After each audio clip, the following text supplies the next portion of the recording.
Hi there, it is Carrie, and I can't wait to be back with you for Season 5 of Mission Forward. We have a great lineup of guests and conversations coming, all designed to help you learn the tools to be a communicator for change. Now, before we get there, I want you to know Mission Forward has a new home over at missionforward.us. You will find all past episodes, new opportunities to become a member of the podcast, and early access to future shows. And since we are a few weeks out from releasing Season 5, I wanted to lift back up one of my favorite episodes from Season 2 featuring Ed Yong and Liz Neely. We are taking you back to 2018 for this one, to a conversation I had with Ed and Liz on the Mission Forward stage. Oh, remember those days? Shortly after Ed wrote a story in The Atlantic titled, "I spent 2 years trying to fix the gender imbalance in my stories. Here's what I've learned and why I did it." Ed and Liz are two of the smartest and sharpest minds in science communications, and Ed's reporting on COVID earned him a Pulitzer Prize for explanatory journalism in 2021. I hope you enjoy this conversation and learn as much from it as I did, and I look forward to seeing you back here in a few weeks. On to the conversation.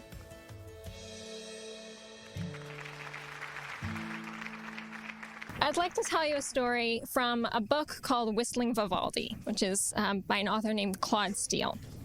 It's a story about a young man who many years ago was going to the University of Chicago, and he was one of only a few at the time African-American men who was going to the University of Chicago. And he would walk every morning from his apartment near campus through Chicago's Hyde Park to get to his classes on campus. And he realized after the first few days that as he would walk through the park and walk down the sidewalk, individuals who were walking towards him would move off of the sidewalk and walk on the other side of the street.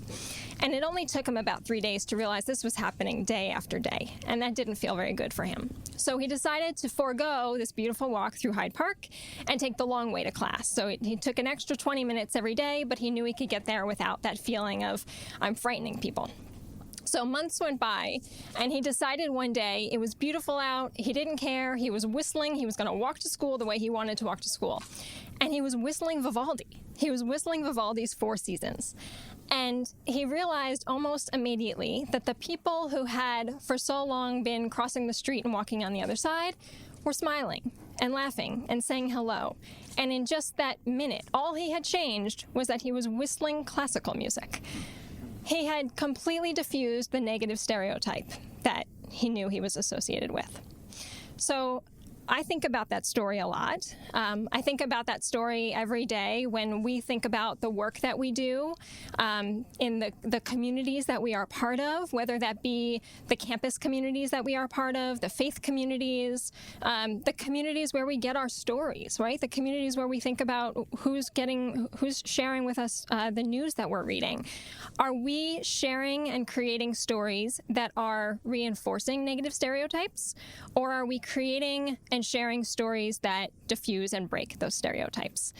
And that's something that at Mission Partners we think about every day. We realize that as a communications agency supporting great nonprofit and foundation organizations who have incredible missions and working with incredible people, that it is our responsibility to make sure that we are looking at our work through an equity lens, as we say, thinking about the words that we use, what they mean, not just to us, but to the communities that we're ultimately speaking to and speaking on behalf of.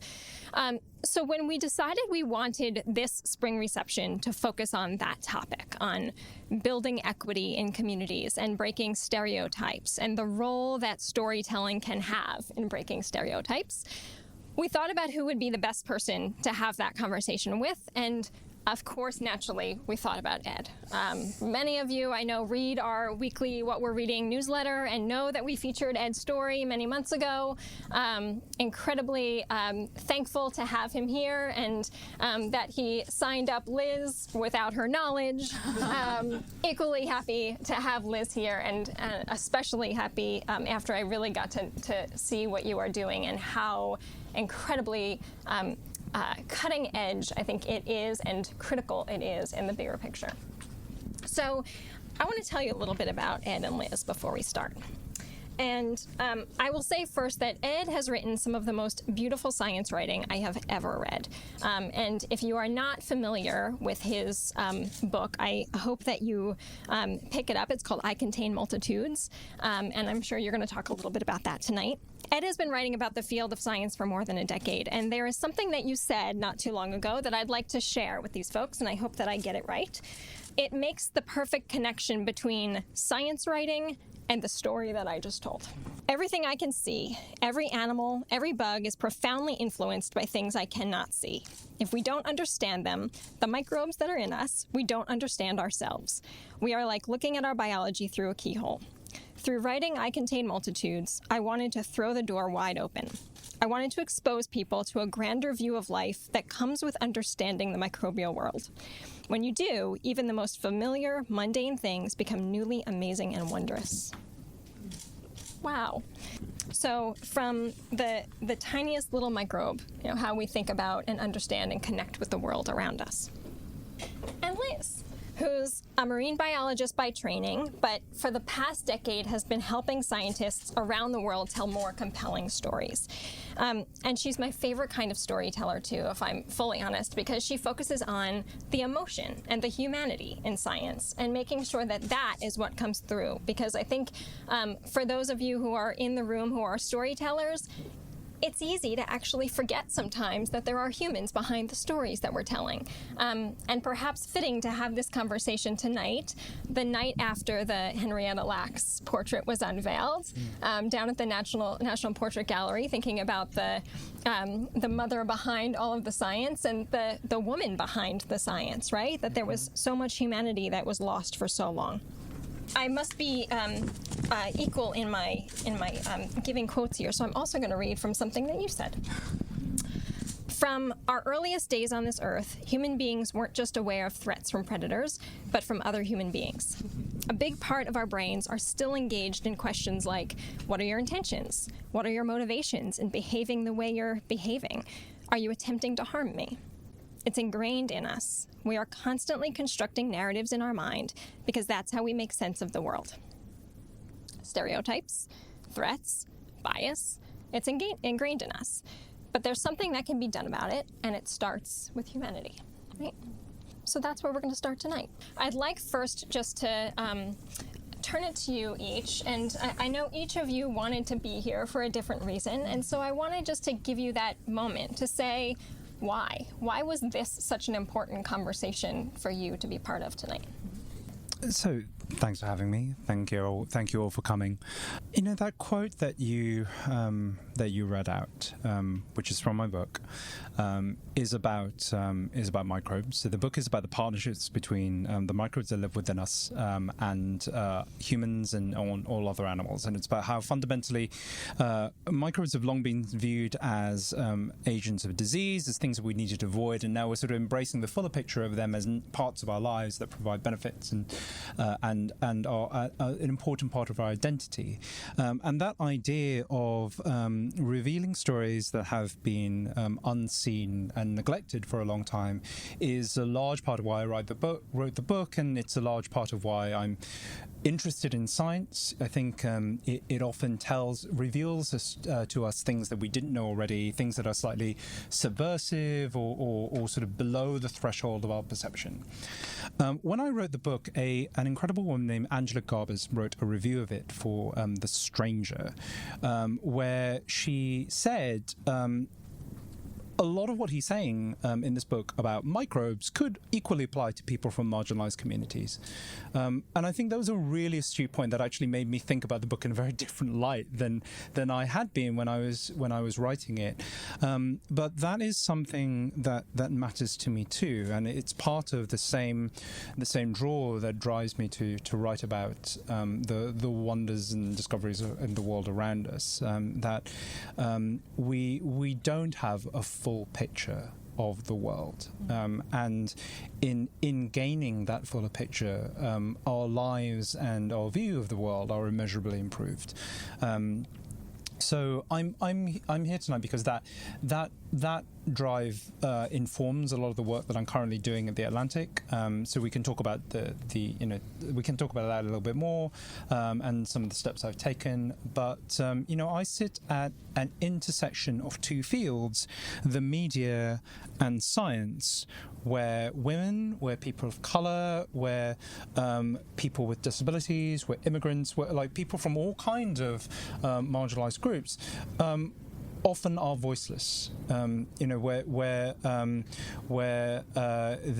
they have struggled to find representation, where they have struggled to be heard and to be treated as equals.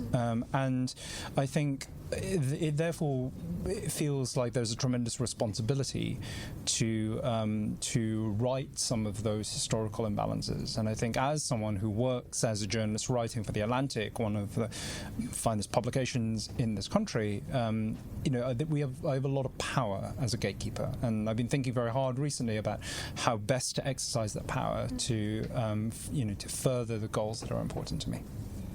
Thank you. Yeah. And I'm someone who works in a community that prizes objectivity. In science, people talk all the time about, it's just the data is speaking for itself, and this is a pure meritocracy. And these are highly unscientific claims. And so I really like to take aim directly at this issue of objectivity and what it means. So Ed says he likes to be a voice for the voiceless, and I think that's wonderful. It's also, people are not voiceless. They are being actively silenced. And there's all sorts of gatekeeping that happens to control who gets to take a stage, who gets to tell what kinds of stories, and how we patrol professional boundaries of legitimate expertise or relevant information, or who is worthy of being a keynote speaker. So what I do is I think about, who does science belong to? We live in a time where we talk about how medicine and engineering and scientific knowledge about climate change is shaping all of our lives more than it ever has. And inside the ivory tower, I hear a lot of colleagues saying, why doesn't the public trust us? Why don't they listen to what we say? And so I think there's a lot of work to be done in figuring out how we position the value of scientific knowledge, how we contextualize it as it's a profoundly human undertaking, and it is the product of the cultures that we are actively creating. And so part of what I'm doing at Story Collider is to humanize, not just like, why should we care about this specific kind of technical knowledge, but who do we feel kinship or alliance with? Who do we trust? Who do we feel inspires and represents us? And can we do a better job of accurately representing the current state of who does science and what it's actually like to do that, and then share that with everyone else? Okay, so Ed, you tell fascinating stories, but a few years ago you realized that there was something going on inside your stories, maybe something missing inside some of your stories. So tell us what that discovery was, and what that discovery did to you or did for you. It actually began with one of my colleagues, who's an amazing journalist named Adrienne Lafrance. She works at The Atlantic too. She did two consecutive analyses in, I'm going to forget the years now. I think it was maybe 2014 and 15, but 2 recent years, where she analysed the ratio of women to men whom she was quoting in her stories. And she got a very bright computer scientist to help her do this. And in the first year, she found that she was quoting about 3 men for every woman. So about 25% of her sources in her stories were women. The year later, she repeated the analysis and found exactly the same result. And so published 2 pieces, the second one in The Atlantic, about these results and what it means.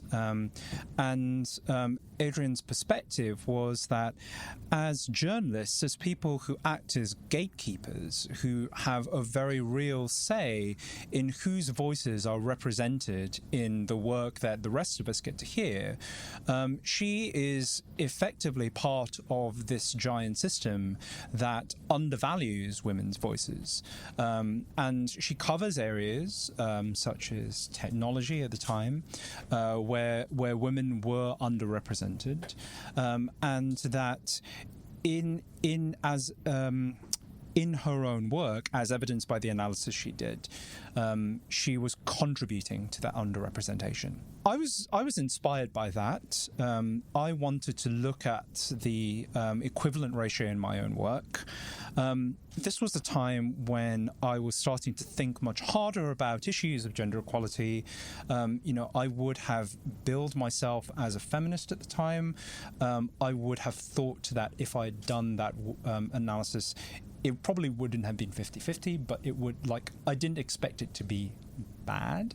And it turns out it was. So this was about 2 years ago. And I did not get a computer scientist to help me. I just did a little spreadsheet and just tabulated the number of male and female sources from all my stories of that year. So this was about February 2017. And I came up with the exact same ratio that Adrian did. And it turns out that that is the same ratio that just exists in the media in general. Like when people do analyses of female representation in the media, it almost invariably ends up being roughly the same. So 3-1, 25% women. And I thought, well, damn, this is not good, and I wanted to do something about it. So what I did was to make an active effort in the work that I do to try and include more women, and crucially, I also kept tabs of that. So that spreadsheet continued for the rest of 2017, and I still keep it up to date now. So every story I write down the number of men and women who I quote. At the start, I also wrote down the number of men and women who I contacted for a quote, and I'll get to that in a bit, and some other small pieces of data. So it didn't take a huge amount, but the great thing about the spreadsheet was that it allowed me to keep myself honest, to keep an ongoing tab of how well I was doing towards the goal that I wanted to achieve. It took about 4 months to get to a point where I was quoting men and women equally, and that has remained roughly at that level ever since. So it varies, it goes up and down a bit from month to month.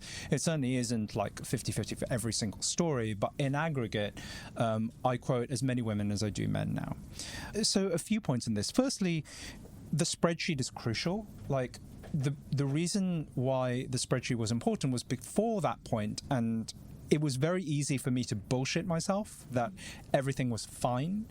You would write a story. I would write a story. I would quote 3 women and go, well, look, isn't that great? And then you forget all the number of times that I wasn't doing that. So keeping an accurate and real-time set of data was vital. Also, this took effort. It didn't take that much effort. So for those of you who aren't in journalism and aren't familiar with how this works, I usually write about 4 news stories a week. Typically, a lot of those will be based on a paper or a new discovery or a talk I saw at a conference. There will usually be 1 or 2 scientists who are behind that work. And then I will reach out to several people who are not involved to get their independent comment. So every story will typically have anywhere between 2 to 5 voices in it. So there's plenty of room for finding other people beyond the ones who you typically quote. And achieving equality here is really a simple act of trying to find sources to contact and then spending just a bit more time doing that until I get an equal number. It's often said that women are more reticent to put themselves forward when asked for their views from journalists. So a lot of people say that you need, they've tried reaching out to female sources and sort of, been turned down or been passed over to male colleagues or whatever. There is some truth to this, but it's not a huge effect. So typically I found that I would need to contact about 1.3 women to get a quote from a woman and about 1.6 men to get a quote from a man. There are probably several reasons for this. One of them is that in fields of science where men outnumber women anyway, the women who are in those fields may just have more to do. Like they may get more invitations to do talks. They may have all kinds of other responsibilities that are weighing on them that their male colleagues do not have. It may also be that and I have found this from time to time, that women are more likely to say, no, I do not have expertise on this very particular thing that you're asking me about. Let me refer you to one of my male colleagues. Whereas men are more likely to go, I'm awake and... So of course I can... but, you know, there is definitely a difference, but it's not a huge difference. And again, like having the spreadsheet allows me to track those numbers and to adjust for that. So that's where we are now. I am reasonably happy with that. I think the spreadsheet allows me to keep myself honest. I'm trying to extend this to other marginalized groups. So currently, about 25% of the people I quote are people of color, which is okay. I would love that to be higher. It can be difficult because everything I've said about women in science applies even more so to people of color in science, and there are just some fields where there just aren't very many. But it takes a little bit of extra effort, not that much extra, and I think it's well worth it. And we can talk about all the reasons for why that is. Right. So I want to go back to something you said earlier, Liz, and that's around who gets asked to do the keynote, right? Who gets the invitations? And it's all connected, right? That we realize that there is a system where there are inherently more men inside these fields, and so they are, of course, getting the first dibs on these invitations. But there's a bigger issue happening underneath this, and I'd love for you to talk a little more about what's behind that. Yeah, so as Ed was describing, starting with gender equity in his pieces, I think it's becoming more and more common now in our circles, and in science in particular. We joke about manels, like don't say yes to being part of an all-male panel. But I personally think, like, you have to be intersectional or nothing. Like, you have to think about multiple realms. We all carry many different identities. And so one thing that I look at is every time I'm invited to do a panel discussion, for example, is it all white people? And especially, is it a panel about diversity in science that's all white women? And I think we need to be able to build up the capacity to first cue into those things before you're standing on stage and then thinking like, uh-oh, we've gone wrong here. How do we have the language to talk about this freely and forthrightly, both within our teams? And I think the data really helps. And then there's many dimensions of identity that are not immediately apparent to an outside observer. And so at Story Collider, we have live shows and we have podcasts. So we have expectations of our teams in every city. We want gender equity or better in favor of females. We also make sure to think about beyond the gender binary to all sorts of different identities. And then we know that people need to be able to tell us about themselves. So we've thought about incentives. At Story Collider, when people take our stage, we offer a modest honoraria for the time and talent and courage it takes to do something like this. And as part of that, we've built in collecting self-identified demographic data. So I can tell you about what percentage of our storytellers are female. It's about 60%. And this is the same on stage and on our podcast. Right now, we're hovering right around 40% self-identified people of color. We also collect questions about religion and having children and socioeconomics and all of those things because we know that collectively understanding that is important to us.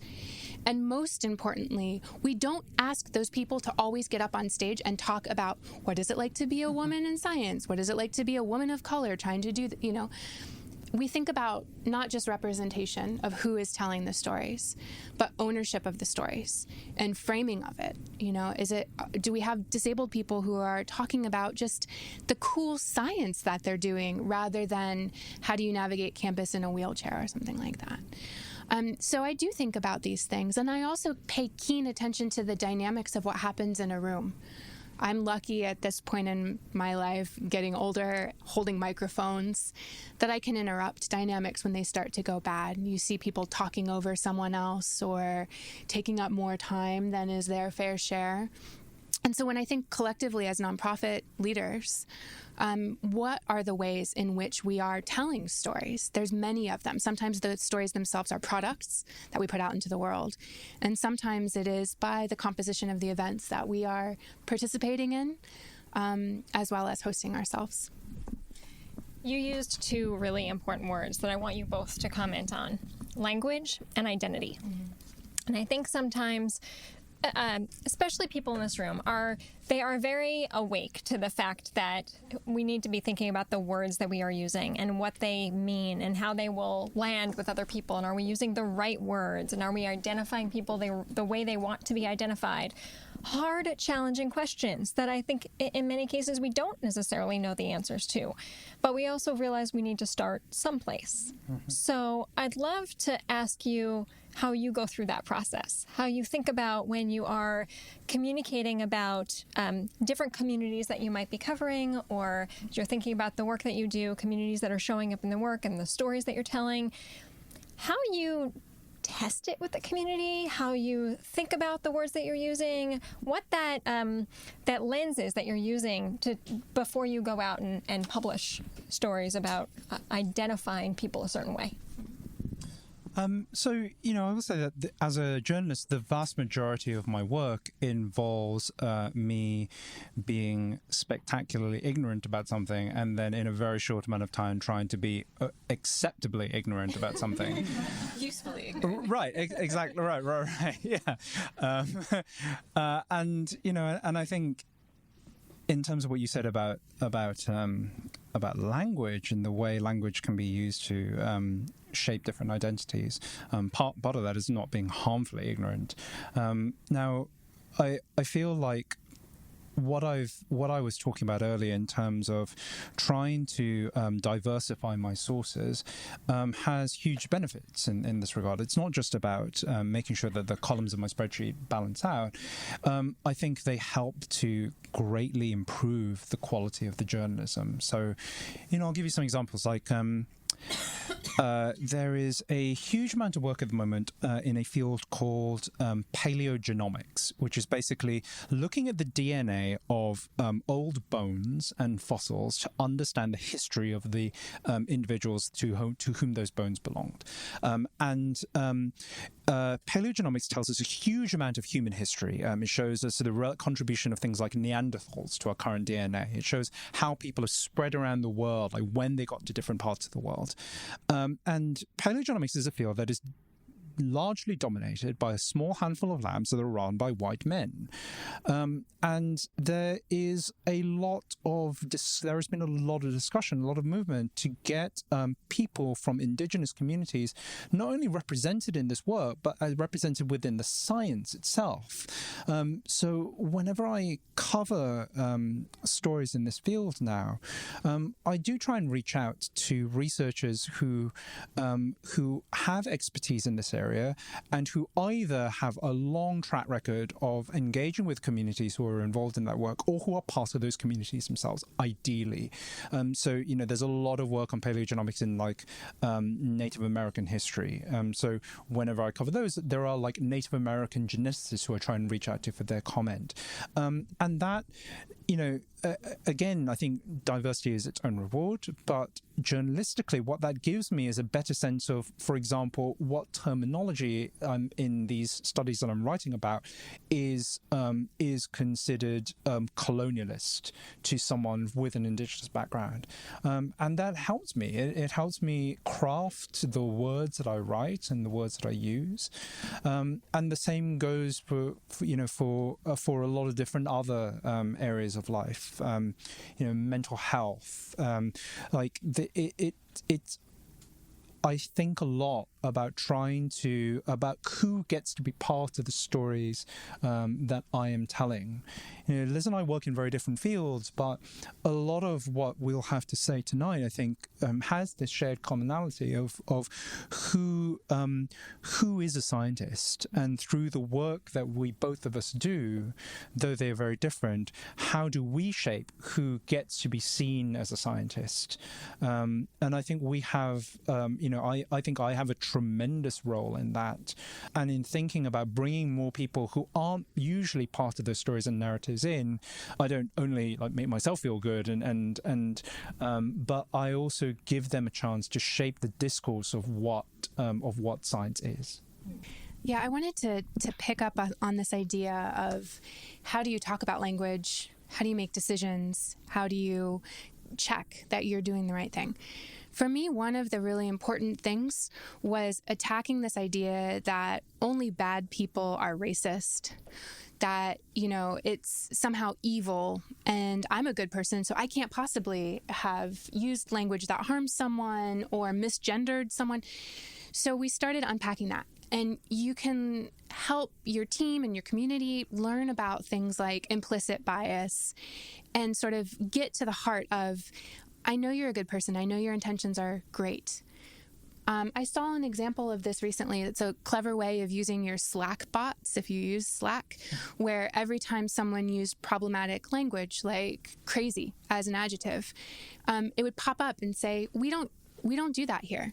And it's about setting the culture and tone. And it's not about this hurts my feelings or you're policing me. It is our culture as a group has decided this kind of language has harmful effects, and we don't do that here. I think for us too, it's not actually that hard, because we believe that stories belong to the storytellers. And that means that our storytellers will tell us what pronouns do they want us to use? How do we describe them? They get to give us photographs. They get to give us bios. We do a minimal amount of putting words into their mouth or describing them publicly. And it does, you think about what this means, it does slow you down. It adds in many layers of sort of editorial feedback and waiting for people to make sure they're happy with things. For us, too, we also make it abundantly clear that our storytellers can choose to pull out of a show at any point. It doesn't matter if it's day of or 20 minutes before they go on stage. They don't owe anyone their story. It's a gift that they are sharing.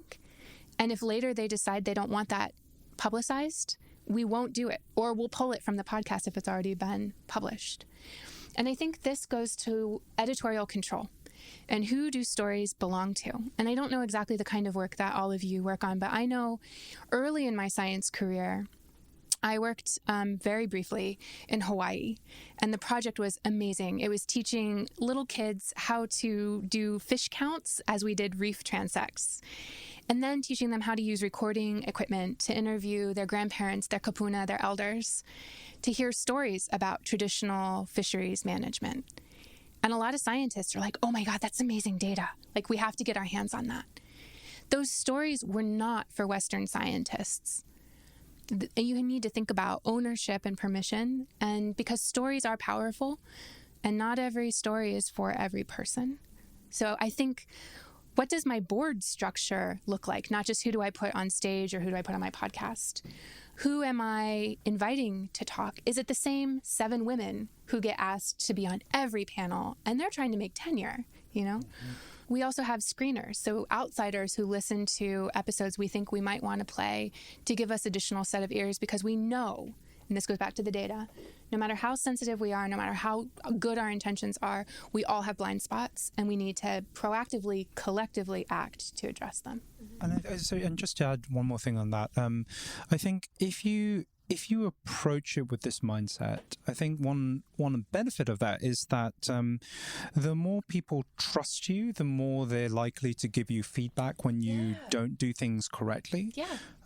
So, like, as an example, the first piece I wrote this year was about a scientist named Ben Barres, who died recently. And Ben was an incredible transgender scientist who did amazing neuroscience and spoke a lot about the issues facing marginalized communities. The piece that I wrote about him was sort of an obituary of his work. Originally gave his first name when he was still a woman, and one of our friends just emailed me and said, "This is a thing called dead naming, which is hugely frowned upon by a lot of trans activists because it always ties the person into the identity that they once had rather than the one that they picked themselves, and it's a valuable thing to know. Like I don't know about that, but I think if you try and cultivate a reputation as someone who not only cares about this but is open to being like called out for stuff like that in kind of a healthy way, then I think, you know, again, it can only help you reduce the amount of ignorance that I was talking about. Yeah. I also wanted to mention this idea of diversify your sources of input. Who are you following on Twitter? Like, who are you just listening to and not trying to jump in or invite to anything, but like, how many different perspectives are you actively seeking out so that you are more fluent and conversant in topics like this when they do come up? And I wonder, when we have panel discussions like this, like, what are the kinds of concrete things we can all go home and do that are going to improve our own practice? And those, thinking about storytelling not only as a product we're pushing out into the world, but also as something we're consuming, and that we should be actively engaged in seeking out stories, I think is something very useful for all of us all the time. This idea of being open to being challenged, which I think is so important and so easy to set aside, to not focus on that. But at the beginning of this year, we launched an equity advisory board specifically because we realized that, yes, we are women-owned and we are women-led, but there is not as much diversity on our team as we want ultimately there to be on our team. And so we convened a group of individuals who are designed to challenge us, who are the people that we present our work to before ultimately it goes to our clients or before it's an ad campaign that goes live. And they're the ones who are there to break it down and find the missing pieces and find the stories that are not being represented appropriately. And then we go back to the drawing board. And it's been it was a relatively easy thing to set up, but transformational for how we think about the work that we're doing and the role that we play in that work. I also wonder, when we think about setting up advisory boards or asking people for their time, how many of us are also budgeting for the expertise and, you know, paying for perspectives and not just appreciating it and asking again, like, right? That's part of, I think, our calculus as well of you tell me what your values are, show me your budget, and we'll know. And I feel like, so from my perspective is slightly different in this because obviously as a journalist I can't pay my sources, but I am cognizant of the fact that I am taking up their time. And this goes back to what you were saying earlier about, and you know, trying to, I don't know, kind of diversify the diversity you have. So, you know, if I'm writing a story about a particular field and I find women or people of color to contact, the next time I write a story about that field, I'm going to try and find other women and other people of color because for several reasons. Like, I think if you only go back to the same people as like your diversity people, it puts an unfair burden of responsibility on them. It means that you soak up a lot of their time, but it also is slightly antithetical to this idea of pursuing diversity as a way of broadening your own work and the opinions that you're receiving. If you're only going to 2 or 3 people from any particular community all the time, it kind of defeats the purpose. And it also sort of puts like a weird like moral onus on them to be like the spokespeople for an entire group of right, like, you know, you are like my voice for women in science, and you know, I've seen that happen a lot. Like we both of us know people who have been very vocal about issues of equality and diversity, who spend a disproportionate amount of their time talking about these issues. Anytime you manage to achieve a modicum of diversity in any area, that's great, but that should only ever be a platform for trying even harder in that same area or in many others. Okay, so I have a question that kind of builds on that, which is how do you set your personal goal on diversity, or how do you measure whether you're doing well in making progress towards diversity given a particular population or subject matter? are you, when you're talking about gender, is it the representation within a field or the representation in the overall society? How do you go about making those kinds of metrics sorts of decisions? So for gender, since you picked that one, it's easy because I want 50-50.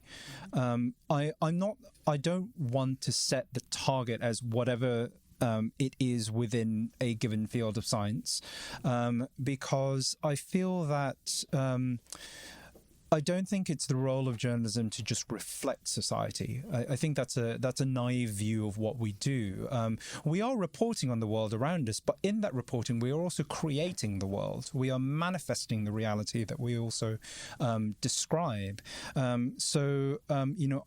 think that it's important for journalists to think about the world that we are creating, and I want to create one in which we have equity. It is harder to think about what the right threshold is for other areas. Like gender is a good, easy one to think about to start off with. But I think we can all make a start. Like I said that I'm currently quoting about 25% people of color in my pieces. I would love that to be higher. I think if the trajectory stays the same or increases, that feels like a good thing to reach for. Yeah. And I think for us, we are often thinking about demographic trends broadly. Like, what does the U.S. look like right now? And specifically, because it's science, we want to challenge the idea that the default mode is white and male, and cis and hetero, right? Mm-hmm. So for us, that we're looking against, because so many people are in that one category. So it's not that there's like a checklist. We're not checking boxes. We're looking for the best stories, and you're in the same situation, right? Yeah. There's no trade-off of like, oh, our quality is a little lower, but we're hitting our diversity goals. Like, that's nonsense. That just doesn't happen for us. I'm thinking about if you're an advocate and you are advocating for a marginalized population, you don't look like them, whatever that the them is. How do you do that effectively through storytelling if you can't find a way to include and find the 50-50 or find the 25% to kind of raise that voice? Mm-hmm. How do you do that on behalf of looking white? Well, yeah, I mean, I think there's a lot of different ways to tackle this challenge. And sometimes we know that we are not necessarily the best messengers.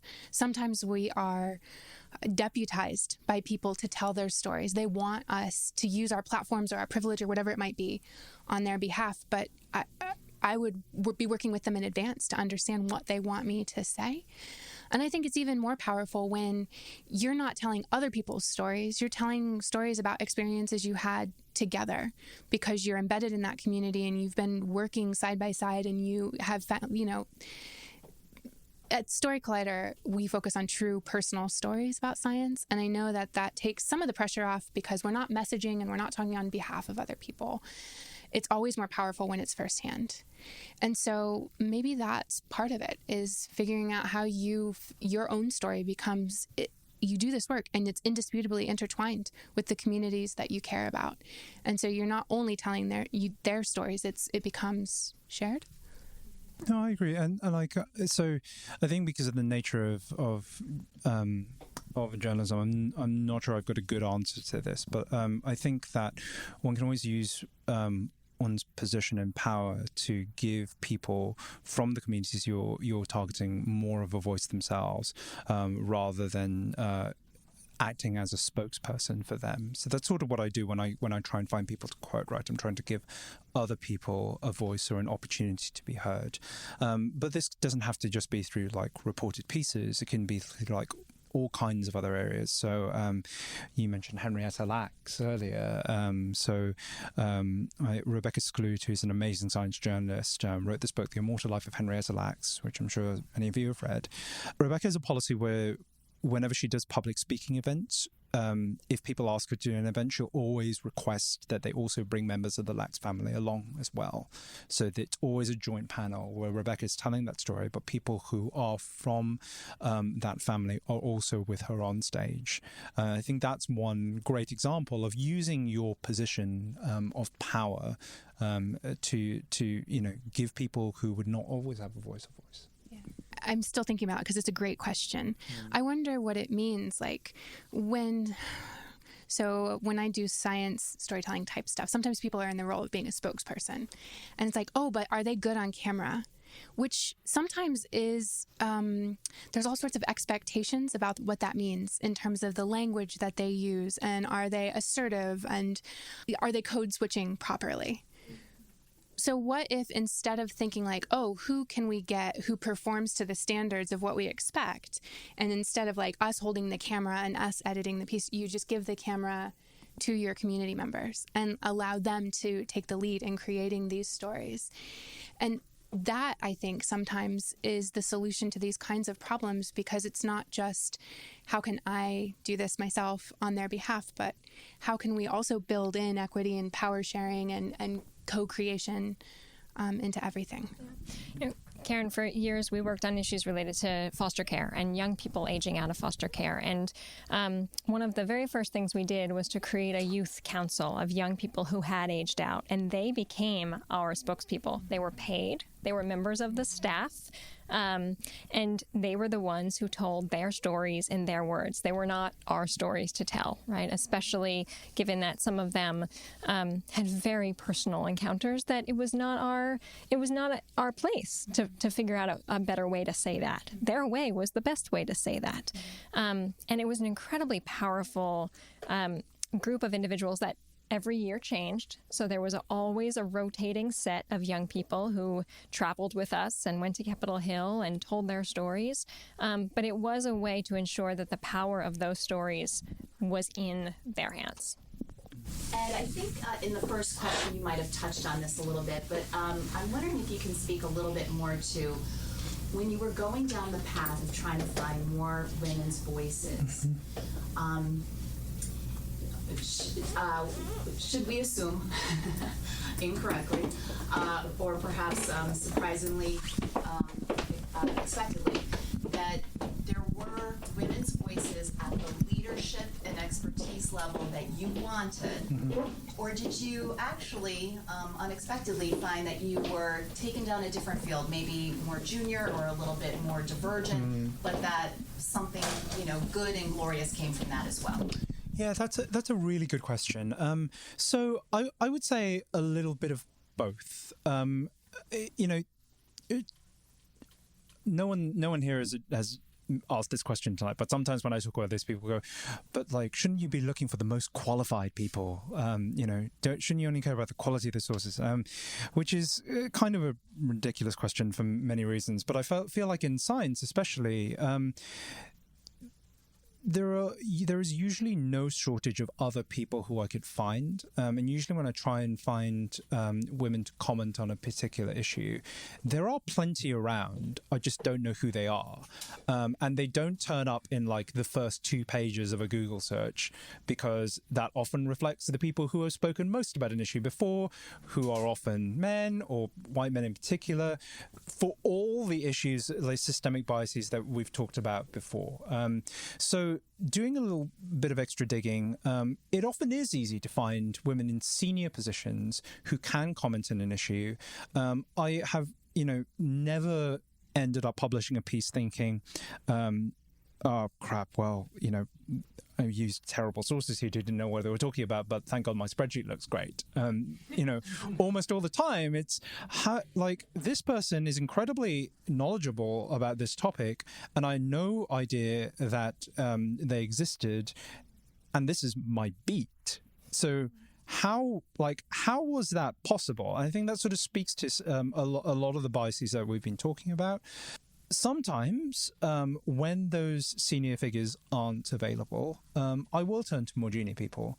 And there are plenty of them in science. So for people who don't know, typical scientific career trajectory involves being a graduate student for several years and then a postdoc maybe for a couple of positions for many, many, many more years, and then you become a professor of various ranks.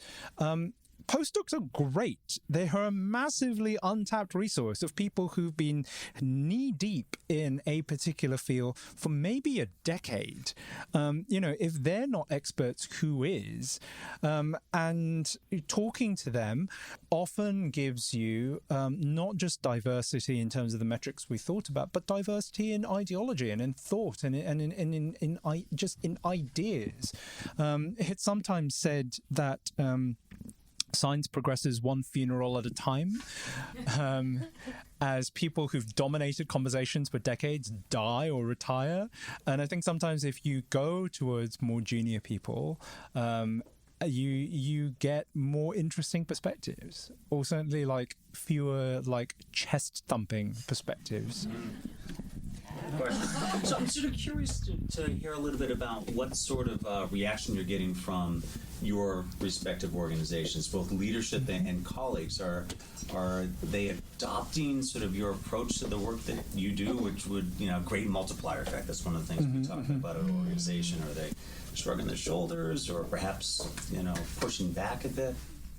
I mean, I'm fortunate as the executive director of Story Collider. I was able to shape my board, to grow it, and have overseen the expansion of our team from about 5 people to 27 people. So I certainly think my fingerprint is on that, and so you might expect that they support it and champion it too. But we also we have legitimacy from the institutions who work with us. Universities and science societies are primary clientele for the Story Collider.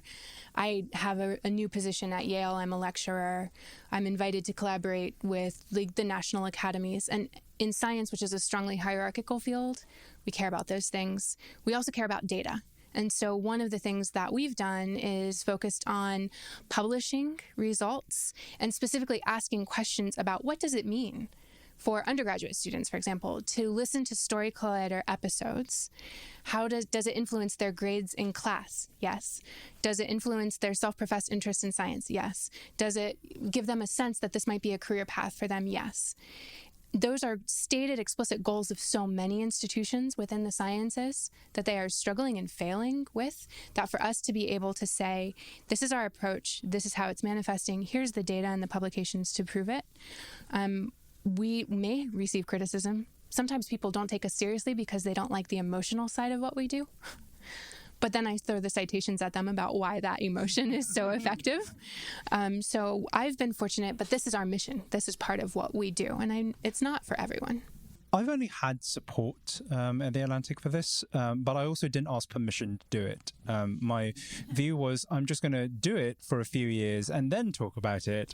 And so my editor, who is a white man, is very, very supportive about all of this, and has been like right from the start. And actually, he was the one who encouraged me to write the piece describing like the whole process. And his boss is Adrienne, who started the whole thing in the first place. So that's handy. So that was relatively easy. Now, I did sort of prepare for the usual amount of blowback when I actually wrote that piece. And I was surprised at how little I got. Like there was some, there was not none. But in the main, the response was hugely positive, both from scientists from scientists, from readers, and from other journalists. Women who I've contacted as sources before said they were really pleased that I was doing this. Other journalists I know centered around their newsrooms. Adrian and I both got requests to do radio interviews about this. I have traveled to a couple of places to talk about this and like challenges and expectations and stuff.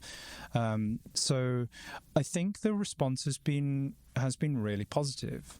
And actually, the thing that I care about most, and this is both like a sad reflection of the world around us, but also I think a positive thing, is that when you make an effort to quote people from groups that are marginalized in my pieces, people notice.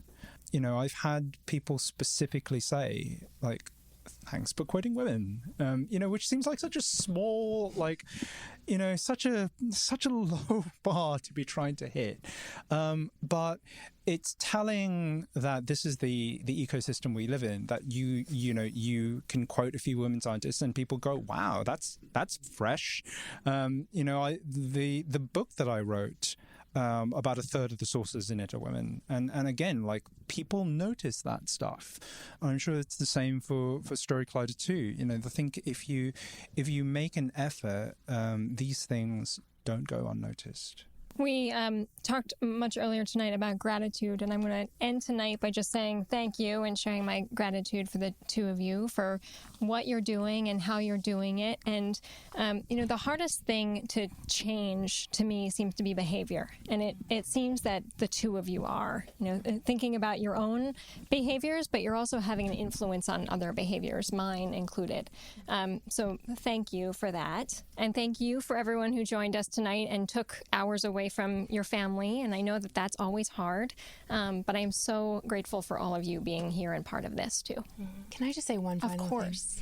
In storytelling, our practice is to go back to where we began, and we opened tonight with a story about whistling and the power that had in that man's life. I also think it's crucially important to remember we don't owe anyone the whistling or the smile or the confirmation. As nonprofit leaders, as people who have many different layers of identity, we owe our best effort. We owe making sense of the complex world around us. And I think that storytelling and thinking really hard about everything we've talked about tonight is our way to make it matter and make it last. So thank you. Thank you.